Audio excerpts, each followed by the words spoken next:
자, 이번 시간에는 두 번째, 다낭식의 계산 두 번째 내용인 말 그대로 다낭식을 계산을 해보도록 합시다. 자, 다낭식 계산에 나오는 첫 번째는 뭐냐면 우리 사칙 연산 중에 다낭식의 곱셈과 나눗셈이 나옵니다. 자, 그런데 우리가 어차피 다낭식이든 뭐 나중에 나오는 다항식이든 우리 나눗셈은 곱하기 역수로 바꾸면서 곱하기로 계산을 할 겁니다. 왜냐? 우리가 사칙 연산 중에서 곱셈이랑 덧셈만 연산 법칙을 사용할 수 있죠. 그래서 편의를 위해서 나눗셈보다는 곱셈이 편하다. 이렇게 알고 있으면 됩니다. 그러면 이 다낭식의 곱셈과 나눗셈은 어떻게 계산하냐? 첫 번째는 바로 우리 앞에서 배우는 거듭제곱. 다시금 지수법칙 얘기하는 거겠죠? 이 거듭제곱과 절대값을 먼저 계산을 합니다. 왜? 숫자가 간단한 형태가 되어야 계산이 가능하기 때문에 얘네 먼저 계산을 하고요. 두 번째, 우리가 아까 얘에서 얘기했듯이 나눗셈을 어떻게? 곱하기 역수로 해서 곱셈으로 바꿉니다. 자, 그러면 이렇게 변형을 다 했으면 이제 곱하기끼리 계산을 하는데 어떻게 하냐? 끼리끼리 계산하면 됩니다. 여기서 얘기하는 끼리끼리라는 건 뭐냐? 제일 먼저 부호를 정리하는 거죠. 왜? 곱하기만 나열해 있으니까 마이너스의 개수에 따라 부호가 결정이 될 거고, 두 번째, 숫자를 계산합니다. 근데 우리 숫자를 계산할 때 항상 수를 크게 하는 게 아니라 작게 해야 하기 때문에 약분을 해야 된다는 거 꼭 기억하면 되고요. 그 다음에 이제 세 번째, 마지막으로 문자를 정리하면 됩니다. 뭐 약분이든 아니면 뭐 지수법칙으로 개수가 올라가든 이렇게 계산을 하면 된다는 얘기죠. 그럼 예를 들어서 요거 한번 풀어보도록 합시다. 어떤 식이 있냐?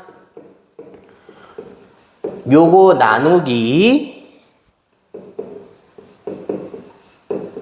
여기에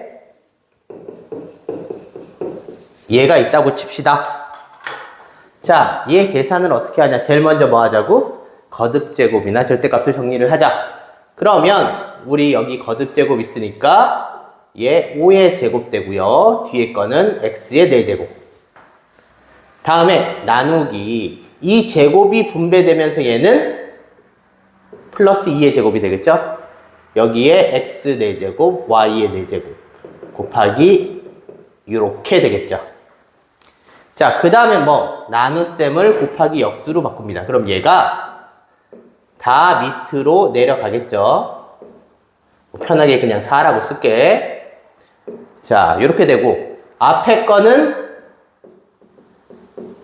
4제곱, 뒤에는 이렇게 되겠죠. 그러면 이제 뭘 하냐?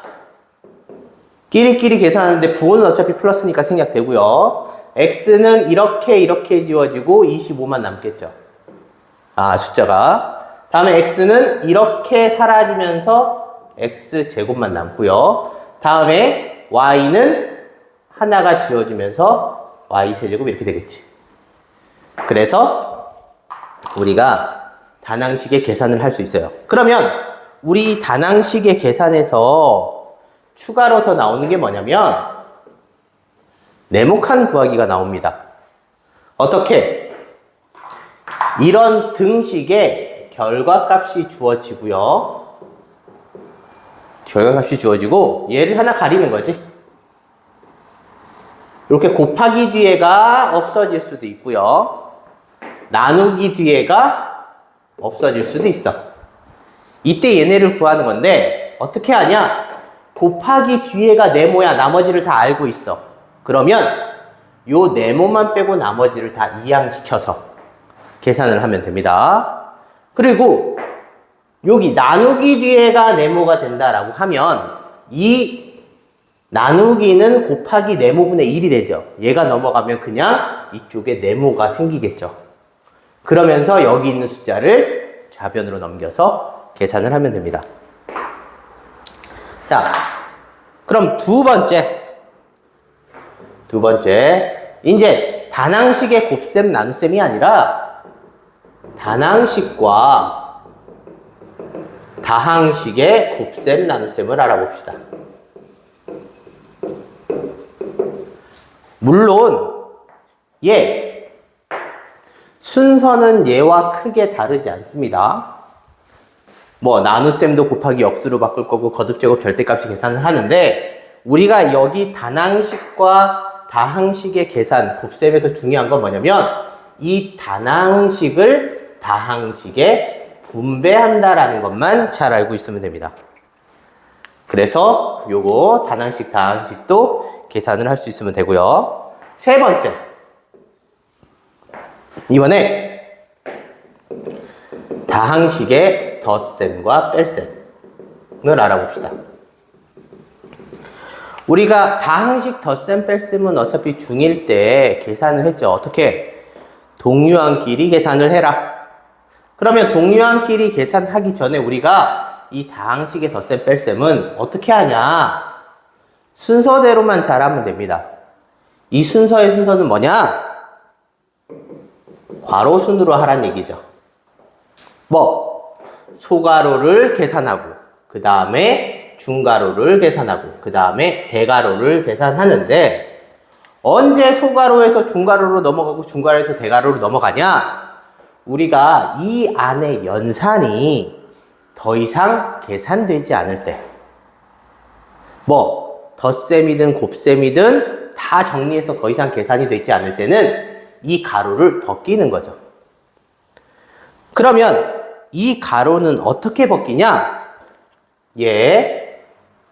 요 가로 앞에 곱해진 애로 분배를 해서 정리를 하는 거죠. 그래서 가로를 없애주는 겁니다. 그래서 소가로가 없어지니까 그 다음에 중가로가 나올 거고, 또 중가로 간의 계산을 다 해서 계산이 더 안 되면 또 분배를 해서 중가로를 없애고, 이렇게 계산을 하면 되겠죠. 그러면 얘도 예를 들어서 한번 보도록 합시다. 자, 어떤 예를 드냐? 7x 마이너스 y 5x 플러스 8y 요런 계산이 있다고 칩시다. 그럼 얘도 정리할 때 요 가로 안에 먼저 계산하는데 얘가 더 이상 계산이 되지 않죠? 그러니까 마이너스를 분배해서 정리를 한다는 얘기죠. 그러면 얘 정리를 하면 앞에는 그대로 들어올 거고, 우리 원래 중가로였는데 없어지니까 소가로로 갑시다. 여기 앞에 마이너스 y가 있고 또 가로가 있고 7x가 있겠죠.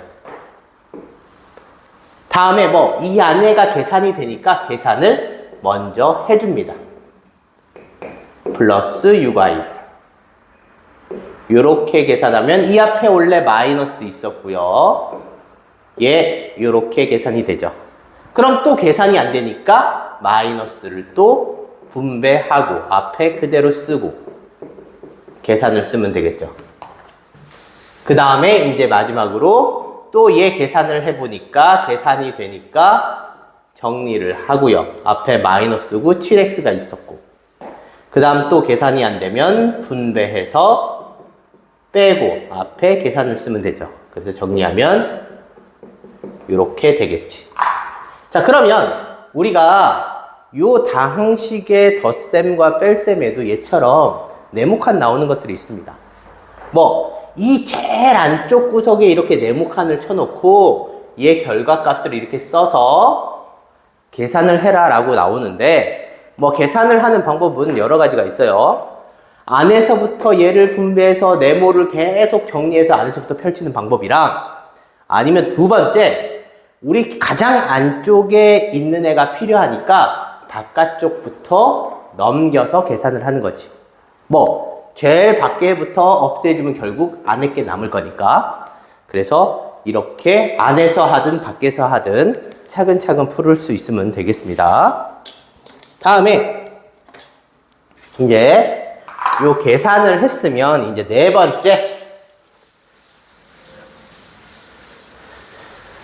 번째 내용은 시계값이라는